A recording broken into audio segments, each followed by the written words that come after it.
From these hills here to the hills over there where the hiking trails are at one time all of this land had been owned by lumber companies. They had been clear cut for years. They were chopping down trees, selling the land off when they finished.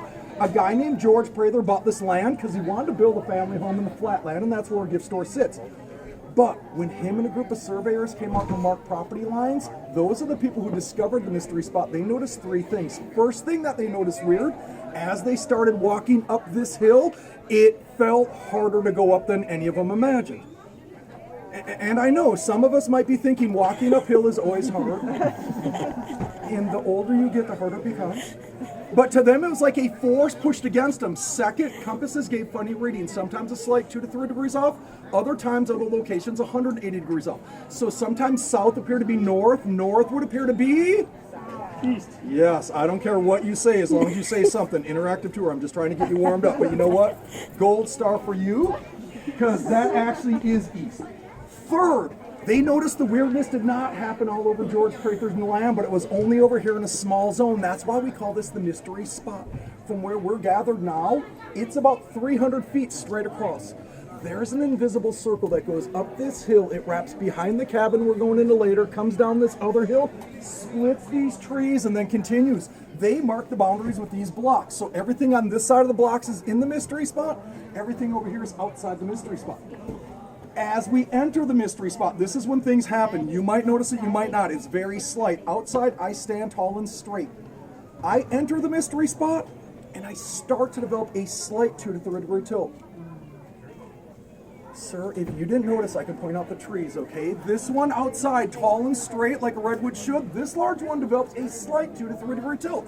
Then every once in a while, somebody asks them about the little one on the border, neither in nor out, showing signs of confusion as it goes up, out, and back up again. That poor little one doesn't know what it wants to be when it gets bigger. Kind of like me. That's why I'm still a tour guide at the mystery spot. That's not a joke. That's my life. And now you laugh harder. That's just mean. Hi. Make sure you guys get good grades, okay, kids? When they originally laid in these cement blocks, they started out being flat and level, but as our trees would continue to grow and their root systems pushed their way out, it forced the blocks off kilter. You guys already drove up the bouncy road. By now, some of us might realize that the mystery spot does not like to invest a lot of money in anything. Fixing potholes, paying tour guides. They went the cheap route here. They used 2x4s. The boards are what make it level. Do we all understand how levels work? Do you kids see the glass tube, the liquid, the air bubble? If this is higher, bubble goes to that side. If this is higher, bubble goes to that side. Flatten out the bubble in the middle. Now, we could trick a level. The easiest way is to freeze the liquid solid, but we see the bubble move. It is not frozen. Another way to manipulate and trick people is through tapering, which means shave one end smaller than the other. It would sit at an angle. I'll show everybody that's not the case. I'm going to put my level on this first board. Do you guys up front see how the bubble goes to the middle? And if you don't trust, you guys come around and look for yourselves. To show people it's not tapered, I can rotate it. Bubble returns to the middle. Same with the board in the back. Bubble in the center. Bubble in the center. So what does that tell us about the two boards? Did you guys pay money to see level boards or to see mysteries and have fun? Let the mysteries begin. We're going to do a demonstration here. We do them throughout the tour. I will try to get everybody involved. Hi, for my first two demonstrators, could I borrow very bored young individuals from the back? Could I borrow you two? Could I borrow you two young ladies?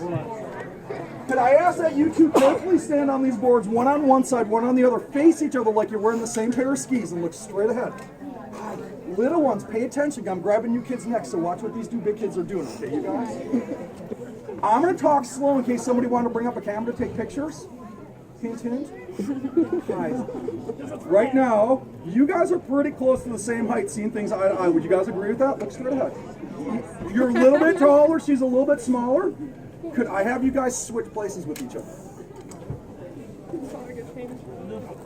And take another look. Did you notice a change? Yeah, you didn't get taller, you got smaller. And if some of you might notice, she's tall and straight. She developed a slight 2 to 3 degree tilt. Give these two ladies a round of applause.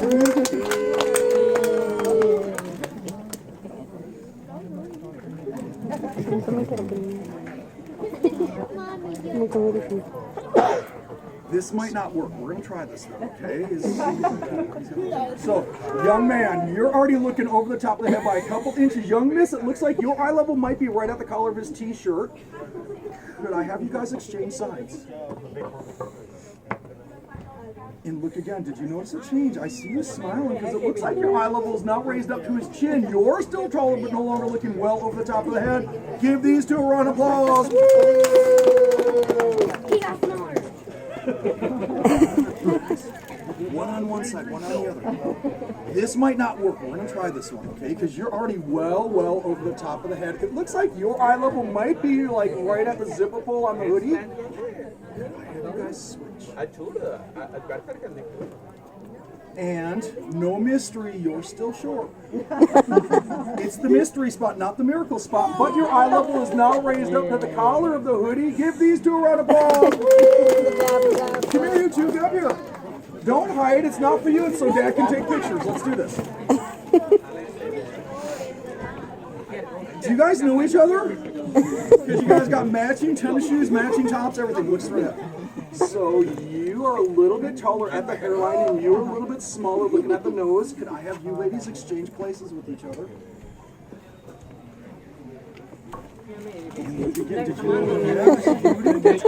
You got even smaller. I don't know how that's possible. Give these two a round of applause.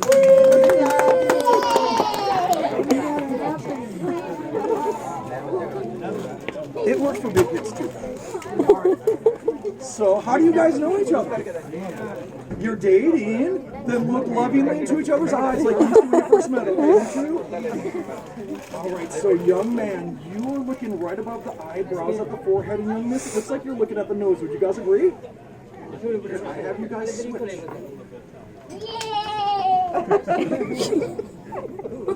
Oh, you didn't get taller, you got a little bit shorter. No refunds for loss of height. Give these two a round of applause. Guys, come up here, you two. Me too. Come on up here. How do you guys know each other? We're sharing room. All right, roommates, look lovingly into each other's eyes. Hi. I said look lovingly, not lustfully. You're probably too wrong. Okay, so you were right at the bangs and you were at the chin. Could I have you boys exchange places with each other? And did you notice the change? Not a little bit taller, a little bit shorter. Give these two a round of applause. Eileen. Because she's lean. If that hurt you to hear that joke, imagine you tell that joke 6 times a day. Okay? All right, let's start this tour. It gets steep.